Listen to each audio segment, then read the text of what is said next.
Bismillahirrahmanirrahim. Assalamualaikum warahmatullahi wabarakatuh. Alhamdulillahirabbil alamin. Wassalatu wassalamu ala Rasulillah Sayyidina Muhammad wa ala alihi washabbihi wasallam. Alhamdulillah, kita memuji Allah Subhanahu wa taala dan memuji kebesaran Allah Subhanahu wa taala atas segala nikmat yang diberikan kepada kita hingga pada kesempatan hari ini kita masih bisa melanjutkan pembelajaran kita pada pembelajaran pendidikan kemuhammadiyahan oleh Pak Nasir untuk kita semua di kelas 11 SMK Muhammadiyah Bungoro semester genap tahun 2021. Masih belajar dari rumah serta kita bersalawat kepada baginda Nabiullah Muhammad sallallahu alaihi wasallam.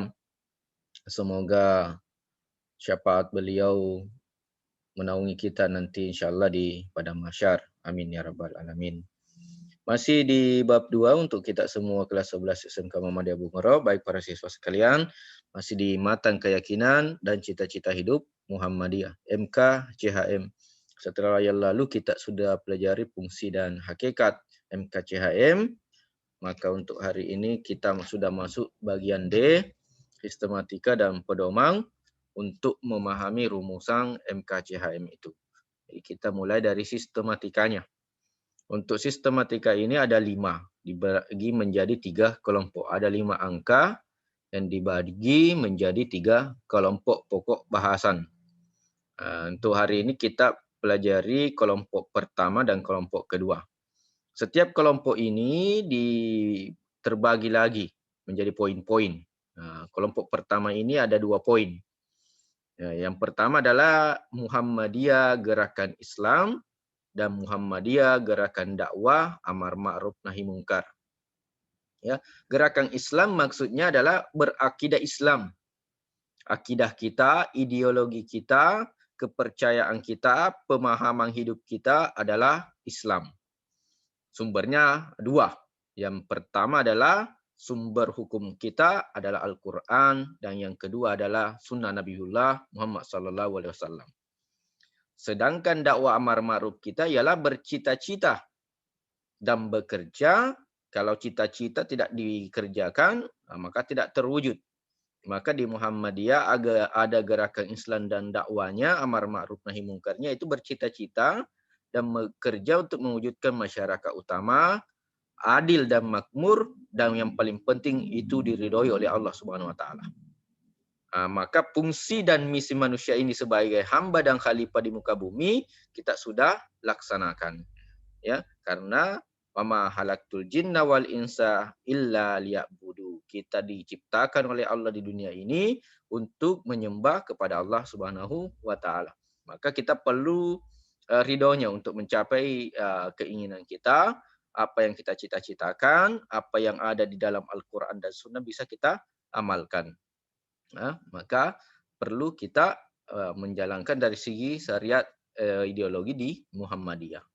Yang kedua dari kelompok pertama dari sistematika rumusan MKCHM ini, bagi para siswa sekalian, yaitu kita di Muhammadiyah punya keyakinan Islam adalah agama Allah yang diwahyukan kepada Rasulullah sallallahu alaihi wasallam. Inna dina indallahil Islam.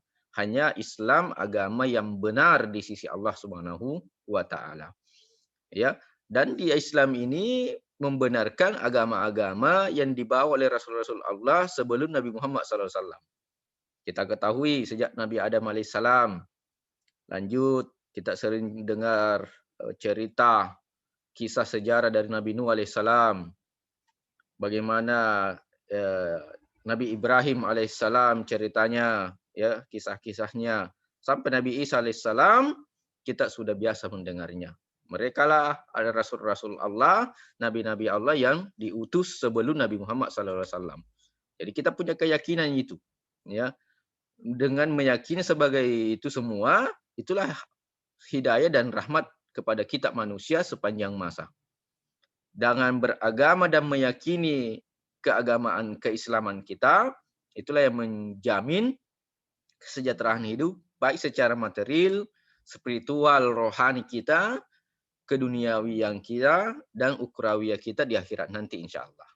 Maka MKCHM ini dirumuskan, ya, bukan hanya asal dirumuskan tetapi memang apa yang ada di dalam Al-Quran dan Sunnah itu kita terapkan dalam rumusan MK CHM ini. Bukan asal sistematika saja, bukan hanya asal dirumuskan saja, tetapi ada pokok-pokok yang sifatnya memang ideologi yang mesti kita percayai dan itu sumbernya sama, yaitu sumber Islam, Al-Quran dan Sunnah. Jadi bukan dibuat-buat oleh orang-orang di Muhammadiyah, bukan, tetapi betul-betul meneruskan daripada apa yang ada di dalam Al-Quran dan meneruskan apa yang disunnahkan oleh Nabiullah Muhammad SAW.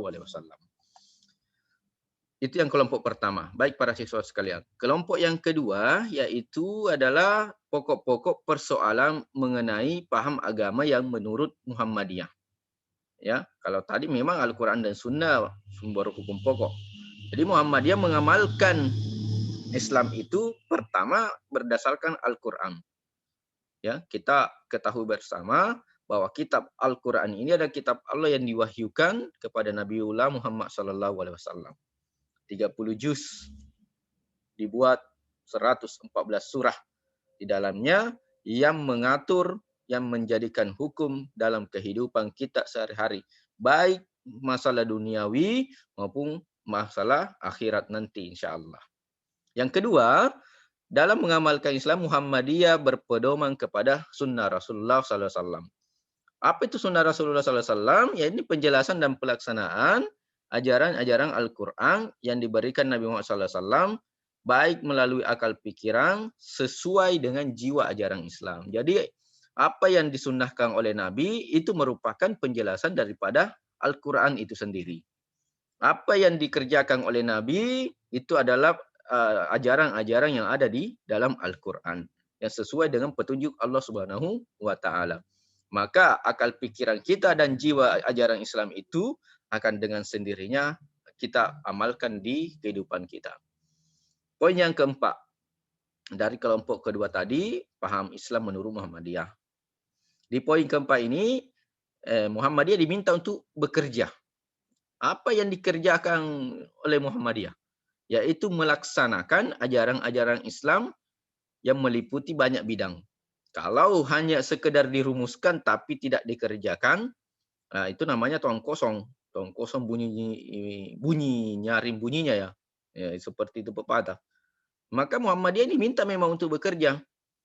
Satu, untuk melaksanakan ajaran Islam itu sendiri. Jadi jangan asal bermuhammadiyah tetapi tidak dijalankan. Wah, itu namanya nol ya, nol. Untuk bekerja di Muhammadiyah melaksanakan ajaran-ajaran Islam, ada 4 yang kita bagikan di sini. Dalam rumusan MKCHM ini, yang pertama adalah akidah. Akidah kita perlu diperbaiki. Akidah kita perlu ditegakkan kembali. Akidah kita perlu dimurnikan kembali. Perlu dibersihkan. Dari apa? Dari gejala-gejala syirik. Ya, masih pergi di kuburan karai minta-minta, bawa batu, bawa ayam, bawa pisang, dan lain sebagainya. Itu namanya syirik. Dosa yang tidak ada ampunannya. Maka akidah kita di Muhammadiyah perlu diperbaiki. Bid'ah, menambah-nambah. Kalau tidak laksanakan ini, kurang ibadahnya. Harus pakai benda ini, kalau mandi 7 bulanan dan seterusnya. Padahal tidak ada di ajaran Islam. Khurafat, masih percaya kepada benda-benda yang membawa manfaat, padahal itu hanya sebuah benda. Ya, itu namanya ditegakkan akidah kita, dimurnikan kembali, dibersihkan daripada apa-apa yang tidak sesuai dengan ajaran Islam. Yang kedua, apa yang dikerjakan oleh Muhammadiyah untuk melaksanakan ajaran Islam selain akidah, yakni yang kedua adalah akhlak. Kalau akidah tadi adalah bentuk ideologi dari dalam hati dan pelaksanaannya, sedangkan akhlak ini adalah berbicara tentang bagaimana tata krama kita, sopan santun kita, cara berbicara kita, ya, yang bersendi-sendi pada nilai-nilai ciptaan manusia. Ya, saling bekerja untuk tegaknya akhlak mulia. Kita pedomannya 2, Al-Quran dan Sunnah. Bagaimana Nabiullah SAW ketika kita kedatangan tamu, ya, ketika kita kedatangan tamu, di situ akhlak kita ditunjukkan. Yang kedua, ketika kita berorganisasi, sopan santun tidak saling menyalahkan, ya. Nah, itu juga akhlak yang diajarkan di Muhammadiyah, ya.